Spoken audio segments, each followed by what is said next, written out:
எல்லாருக்கும் வணக்கம். தங்க மாமி சமையல் சேனல்ல இருந்து மாமி பேசுறேன். இது என்னோட சின்ன வீடு. இதுல பெருசா தோட்டம்லாம் ஒன்றும் கிடையாது. இருந்தாலும் சில மருந்து செடிகள்லாம் நம்ம கிடைக்கிற இடத்துல வாங்கி கொண்டு வந்து நம்ம வச்சுக்கலாம். ஏன்னா இதனுடைய காத்து நம்ம சுவாசிக்கும் போது நம்மளுடைய மூச்சு குழாய்க்கு, நம்மளுடைய இருதயத்துக்கு எல்லாத்துக்குமே இந்த மருந்து காத்து நமக்கு உடம்புக்கு நல்லது. அதிகமா இங்க செடி இல்லை, இருந்தாலும் எனக்கு கையில எது கிடைக்கிறதோ அதெல்லாம் நான் வைப்பேன். பின்னாடியே ஒரு சின்ன கோயில் இருக்கும், கோபுரம் நீங்க பார்ப்பேலு. காலம்பரை எந்திருந்தோடனே அந்த கோபுரத்தை பார்ப்பேன். கோபுர தரிசனம் கோடி பாப விமோச்சனம்னு சொல்லியிருக்கா பெரியவாள்லாம்.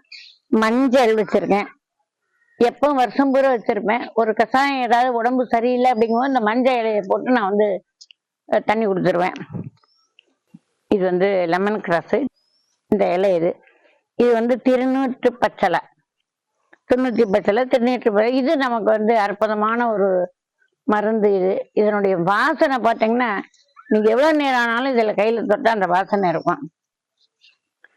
ஓமவல்லி, இந்த ஓமவல்லியை வெறுமை கூட வாயில போட்டு நம்ம மெல்லலாம். பிரண்டையை பற்றி உங்களுக்கு சொல்ல தேவையில்லை. பிரண்டை சின்ன இடம்தான், எனக்கு தேவையானது ஒன்னொன்னு நான் அதில் வச்சிருக்கேன். இது பிரியாணி இலை, பிரிஞ்சி இலைன்னு சொல்றது. நம்ம புலாவ் வீட்டில் இந்த வெஜிடபிள் ரைஸ் பண்ணும்போது நம்ம இதை மிளகா போட்டால் வாசனை நல்லா இருக்கும். இது ஒரு சின்ன ரோஸு, இப்போதான் பூக்கிறது. வெத்தலை நிறைய நான் கொடி ஏற்றி விட்டுருக்கேன். வெத்தலைங்க நல்லா வருது. இது நமக்கு கஷாயத்துக்கோ யாரும் வந்தால் வெத்தலை கொடுக்கறதுக்கோ நமக்கு இந்த வெத்தலையும் நமக்கு யூஸ் ஆகும். மருதாணி, எப்பவும் நம்ம யாரும் வச்சுக்கிறதா இருந்தால் மருதாணி வச்சுக்கலாம். இது தூதுவளை, நம்ம சளி இருமல் எல்லாத்துக்குமே இந்த தூதுவளை நமக்கு துவையலுக்கு ரசத்துக்கு எல்லாத்துக்கும் யூஸ் ஆகும். இது திப்பிலி செடி, நம்ம உடல் வலி எல்லாத்துக்கும் உண்டான நாட்டு மருந்து. இப்பதான் இது காய் வைக்க இருக்கு. இந்த காய் நல்லா காய்ச்சி கருப்பு கலர்ல வரும். இன்னைக்கு இந்த திப்பிலி இலைய வச்சுதான் இன்னைக்கு ஒரு ரசம் பண்ண போறேன். இந்த திப்பிலி அபரிமிதமான உடல் வலி, காய்ச்சல் எல்லாத்துக்கும் நமக்கு நல்லது. நான் ஏற்காடு போகும்போது இது கிடைச்சது, நான் வாங்கி கொண்டு வச்சேன். நீங்களும் அது மாதிரி எங்கேயாவது போகும்போது இது மாதிரி கிடைச்சதுன்னா கொண்டு வந்து வைக்கலாம், தொட்டியில வச்சுக்கலாம். இது பாட்டுக்கு வரும், நம்ம ஒன்றும் இதுக்கு செலவு பண்ண போறதில்லை. இந்த திப்பிலி வச்சு ஒரு ரசம் பண்ணி இன்னைக்கு பார்க்கலாம். நம்ம வாங்க நம்ம அடுப்படிக்கு போகலாம். திப்பிலி செடியெல்லாம் உங்களுக்கு காமிச்சேன். இப்போ அதுலேருந்து நான் இலை பறிச்சுட்டு வந்திருக்கேன். திப்பிலி ரசத்துக்கு தேவையான பொருள் நம்ம என்னன்னு பார்க்கலாம். இந்த ரசத்துக்கு ரசப்பொடி போட போறதில்லை நான். ரசப்பொடி நம்ம பண்ணி தான் போட போறோம். இப்ப அந்த ரசப்பொடிக்கு தேவையான பொருள் நம்ம வறுத்து அரைக்க போறோம். அந்த வறுத்து அரைக்க போறத நான் உங்களுக்கு இது என்னென்னன்றத சொல்றேன். வறுக்கிறதுக்கு துவரம்பருப்பு 2 ஸ்பூனு, வரமல்லி, மிளகு, ஜீரகம், கட்டி பெருங்காயம், தேவையான அளவு உப்பு, மஞ்சள் நம்ம ஒரு துண்டு மஞ்சள் பொடி போடல, மஞ்சள் நான் தட்டி அம்மியில தட்டி வச்சிருக்கேன். புளி நம்ம எத்தனை பேருக்கு அந்த ரசம் தேவையோ அதுக்கு தகுந்தது புளி எடுத்துக்கலாம். 2 வரமிளகாய் இதுல வறுக்கிறதுக்கு, கருவேப்பிலையும் இதுல சேர்த்து நான் அரைக்க போறேன். வறுத்து அரைச்சுதான் இந்த ரசம் வைக்க போறேன். இப்ப வறுக்கிற பொருள் எல்லாம் சொல்லிட்டேன். இப்ப தாளிக்கிறதுக்கு நெய் வச்சிருக்கேன், 1 ஸ்பூன் நெய், கடுகு, ஒரே ஒரு வரமிளகாய் கிள்ளி வச்சிருக்கேன், கருவேப்பிலை அதோட சேர்த்து தாளிச்சுக்கலாம், மல்லித்தழை வெட்டி வச்சிருக்கேன். இந்த திப்பிலிய நைஸா நம்ம வெட்டி இந்த தாளிப்புல நெய்யில வதக்கி போட்டோம் அப்படின்னாக்க நல்லா வெந்து கரைஞ்சு போயிடும். நமக்கு உரு தெரியாம சாப்பிட்றதுக்கு இது நல்லா இருக்கும். அதனால இந்த திப்பிலியை நான் நைஸா நறுக்கி தாளிக்கும் போது நான் போட்டு காமிக்கிறேன். இப்ப இந்த திப்பிலி ரசம் எப்படி பண்ணலான்னு பார்க்கலாம். இதுல இன்னொன்னு என்னன்னா, தக்காளி சேர்க்கலை. உங்களுக்கு எல்லாம் ஏன் தக்காளி ரசம்னா தக்காளி வேணுமே, இது தக்காளி சேர்க்கலையேன்னு நினைக்கலாம். இது மாதிரி மருந்து பொருள் போடும்போது நம்ம தக்காளியை நம்ம நாங்க அவாய்ட் பண்ணிடுவோம். எங்க பாட்டி எங்க அம்மா அவாள்லாம் நாங்க எங்க வீடுல, ஏன்னா அப்ப தக்காளி உபயோகம் அதிகம் கிடையாது. அப்ப தக்காளி உபயோகம் கிடையாது. ஒரு 70 வருஷத்துக்கு முந்தி ரொம்ப ரேரா இருக்கும். தக்காளி யாராவது பண்றதா இருந்தா பெரிய பணக்காரா தான் தக்காளி போடுவான்னு நினைச்சுப்போம். தக்காளி இல்லாம தான் ரசம் வைப்பேன். அந்த ரசமே ரொம்ப நல்லா தான் இருக்கும். இந்த மருந்து சம்பந்தமான பொருள்கள் நம்ம போடும்போது தக்காளியே நம்ம அவாய்ட் பண்ணிக்கலாம். ஏன்னா தக்காளி குளுமை. தக்காளியினுடைய சுவை இந்த சுவையை அடிச்சிரும். இதனுடைய யதார்த்தமான சுவை நமக்கு தெரியாது.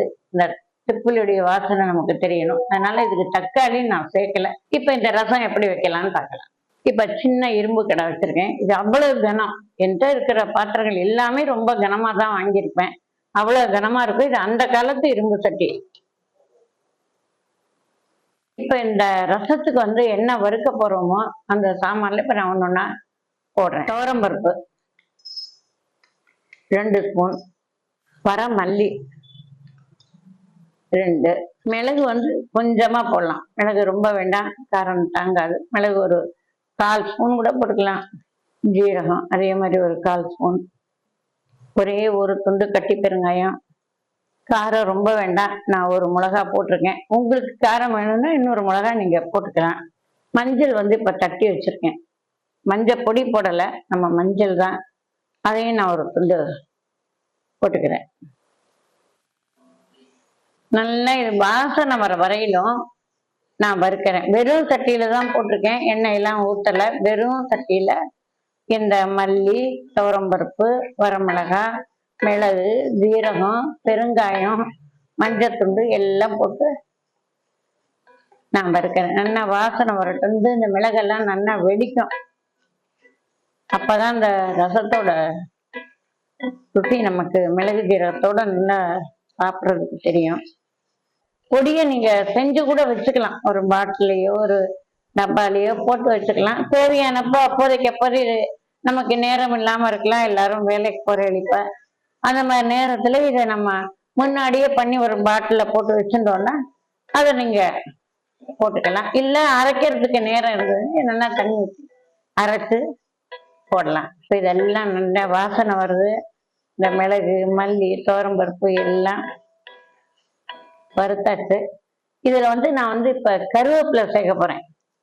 கருவேப்பிலை நான் நல்லா அலம்பி தொடச்சு கருவேப்பிலை வச்சிருக்கேன். இந்த கருவேப்பிலை நம்ம உடம்புக்கு அவ்வளோ இரும்பு சத்து, அவ்வளோ நல்லது. இந்த கருவேப்பிலை வாசனை, கலரும் நமக்கு நல்லா இருக்கும். இந்த ரசத்துடைய கலரு உடம்புக்கு ரொம்ப நல்லது. இந்த கருவேப்பிலை இதுல போட்டு நான் வறுத்துட்டு அரைக்க போறேன்.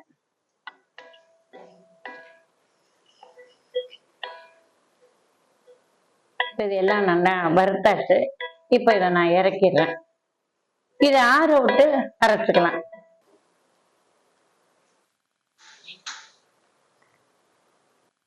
இப்ப இந்த மண்சட்டி வச்சிருக்கேன். மண்சட்டி உபயோகம் தெரியும். கெட்டு போகாது. மண்சட்டில எந்த பொருள் நம்ம வச்சாலும் சூடு ஆறாது. நம்ம நாட்டு மருந்துகள் எது உபயோகப்படுத்தினாலும் இது மாதிரி நம்ம செய்யும் போது சட்டி வச்சுக்கலாம். சட்டி வச்சுட்டு நமக்கு ரொம்ப உடம்புக்கு நல்லது. இப்ப நான் ஒரு எலுமிச்சங்காய் அளவு புளி ஊற போட்டிருக்கேன். எத்தனை பேர்? இது ஒரு 4-5 பேர் சாப்பிடலாம். இந்த புளியை கரைச்சு நான் இந்த சட்டியில ஊத்துறேன். எப்பவுமே ரசமெல்லாம் வைக்கும்போது ரொம்ப முதல் புளி கெட்டி புளி வேண்டாம். நம்ம 2 புளி கரைச்சு சாம்பாருக்கு, வத்த குழம்புக்கு இதுக்காக எடுத்துட்டு நம்ம கடைசி கரைக்கிறது வச்சாலே போதும். புளிப்பு ரொம்ப ஏறாம இருக்கும். அது மாதிரி நான் புளி தண்ணி தான், நான் நீர்க்க தான் புளி தண்ணி வச்சிருக்கேன். இதுக்கு இப்ப தேவையான உப்பு இப்ப நான் போட்டுடுறேன். சரியா இருக்கும். போடலைன்னா போட்டுக்கலாம். இப்ப இந்த பச்சை புளி வாசனை போக இது நல்லா கொதிக்கணும். இது கொதிக்கட்டும். இப்ப இந்த வறுத்தது எல்லாத்தையும் நான் தண்ணி ஊற்றி தான் அரைக்க போறேன், பொடி பண்ணல. தண்ணி ஊற்றி அரைச்சா நல்லா மசியும். நம்ம உடம்புக்கும் இது நல்லா சாரும் பொடியை விட. அதனால இதை நான் வறுத்ததை தண்ணி ஊற்றி இப்ப நான் நைஸா அரைக்கிறேன்.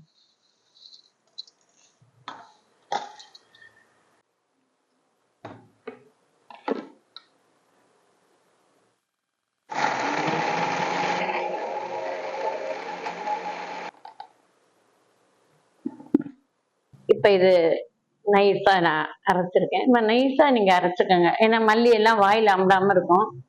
ரசமும் நல்லா சுவையா இருக்கும். இது அரைச்சு விட்ட ரசம் தான், பொடி இல்ல. திப்பிலி அரைச்சு விட்ட ரசம். அரைச்சு விடுற அந்த ரசம் அது ஒரு டேஸ்டா இருக்கும் நமக்கு.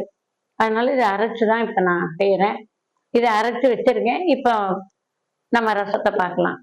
இப்போ இந்த புளித்தண்ணி வந்து நல்லா கொதிக்கிறது. இதுக்கு மஞ்சப்பொடி எல்லாம் எதை போடல, எல்லாமே நம்ம அதுல போட்டு அரைச்சிருக்கோம். இந்த புளி கொதிக்கிற தண்ணியில இதுல ஒண்ணும் போடல, புளியும் உப்பு மட்டும்தான் போட்டிருக்கேன். இது எல்லாமே இந்த அரவையில தான் இருக்கு. இப்ப இந்த அரைச்ச அரவையை நான் இந்த புளித்தண்ணியில சேர்க்கிறேன்.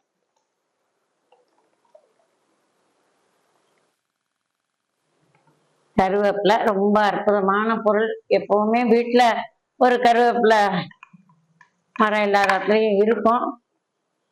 அரைச்சு நம்ம பொரியல் கூட்டுல போட்டு தூக்கி எறியறதை விட கருவேப்பிலை இது மாதிரி நம்ம அரைச்சு எதுல நம்ம உடம்புக்கு சேர்க்க முடியுமோ அது நம்ம சேர்த்துக்கலாம். உடம்புக்கு ரொம்ப நல்லது. இப்ப இந்த ரசம் நொர கட்டி வரட்டும். அதுக்குள்ளேயும் இந்த திப்பிலியை நான் நல்லா அலசி வச்சிருக்கேன். இப்போ இதை வந்து நான் நைஸா கட் பண்ணிக்கிறேன்.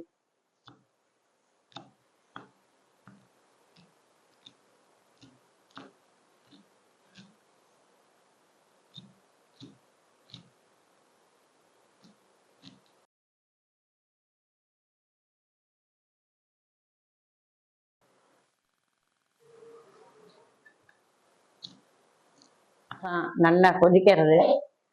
5 நிமிஷத்துல பண்ணிடலாம். ரொம்ப நேரமே ஆகாத ஒரு மிகப்பெரிய உயர்ந்த பொருள் இது, இந்த ரசம். இப்ப இந்த ரசத்தை இறக்கிட்டு நான் தாளிக்கிறேன்.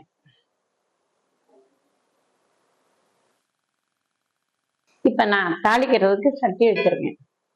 பொதுவாகவே ரசத்துக்கு எல்லாமே நம்ம நெய் தாளிப்பு போட்டா ரொம்ப நல்லா இருக்கும். நாங்கெல்லாம் நெய் தாளிப்பு தான் போடுவோம். அது மாதிரி இதுக்கும் வந்து நான் வந்து வீட்டுல காய்ச்சின நெய் தான் வச்சிருக்கேன். நெய் ஒரு ஸ்பூன் போடுறேன் இதை தாளிக்கிறதுக்கு. நெய் சூடேறிடுத்து. கடுகு நான் ஒரு 1/4 ஸ்பூன் போடுறேன். ரொம்ப கடுகு வேண்டாம். இந்த கடுகு நல்லா பொரிஞ்சு வரணும். இப்பதான் நெய் வாசனை வரும். ஒரே ஒரு வரமிளகாய் கிள்ளி வச்சிருக்கேன். காரம் ரொம்ப வேண்டாம். கருவேப்பிலை இப்ப நான் நெய்லியே போடுறேன். ஏன்னா அதுல போட்டு நம்ம அரைச்சிருக்கோம். இதுல கொஞ்சம் நெய்ல போட்டு நம்ம நல்லா வறுத்த எடுத்து சாப்பிட நல்லா இருக்கும். யாரும் தூக்கி அதை போட மாட்டேன்.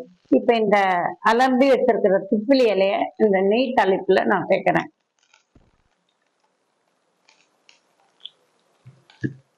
இந்த திப்பிலியோட மருந்து வாசனை இந்த தெருவே தூக்கிறது வாசனை.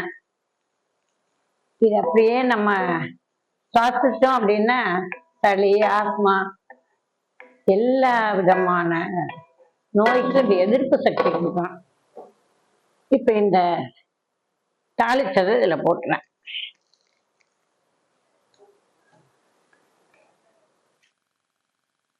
அப்பா, இந்த ரசத்தை பாருங்க எவ்வளவு நல்லா இருக்குன்னு. வாசனையை பாருங்க. அப்படியே இந்த பனிக்காலத்துக்கு, குளிருக்கு, காய்ச்சல், உடல் வலி எல்லாத்துக்கும் இது கேட்கும். இப்ப நான் அலம்பி கட் பண்ணி வச்சிருக்கிறேன் மல்லித்தழையை நான் மேலாக தூறேன்.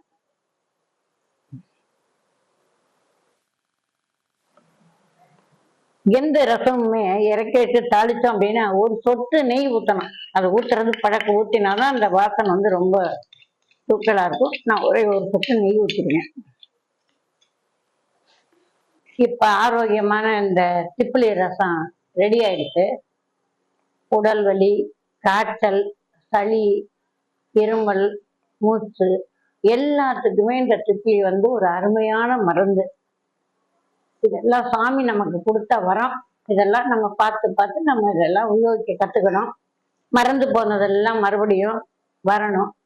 நம்ம உடல்ல இருக்கிற வெப்பத்தை நமக்குள்ளேயே சீரா வச்சுக்கிறதுக்கு உதவக்கூடிய ஒரு அருமையான சக்தி இந்த திப்பிலிக்கு இருக்கு. உடல் வெப்பத்தை நம்ம உடலுக்குள்ளேயே வைக்கிறதுக்கு உண்டான அருமையான பொருள் இந்த திப்பிலி. இத வந்து இந்த ரசத்தை வந்து அப்படியே ஒரு இளம் சூடா குடிக்கிறதுக்கு ஒரு டம்ளர்ல ஊத்தி எல்லாருக்கும் கொடுக்கலாம். அது குடிக்க குடிக்கதான் இதோடைய சுவை என்னன்னு தெரியும். அப்படியே தொண்டைக்குழியிலேருந்து நமக்கு போகும்போதே நமக்கு அவ்வளோ இதமா நமக்கு இருக்கும். அது மாதிரியான ரசம் இது.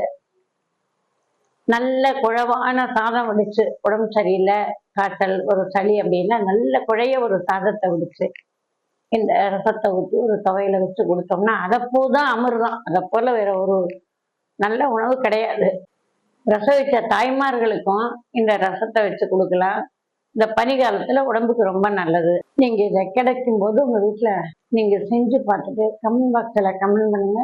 தங்கமாமி சமையலை சப்ஸ்கிரைப் பண்ணுங்க. மறுபடியும் அடுத்த ஒரு நல்ல ரெசிபியோட உங்க எல்லாரையும் சந்திக்கிறேன். நன்றி, வணக்கம்.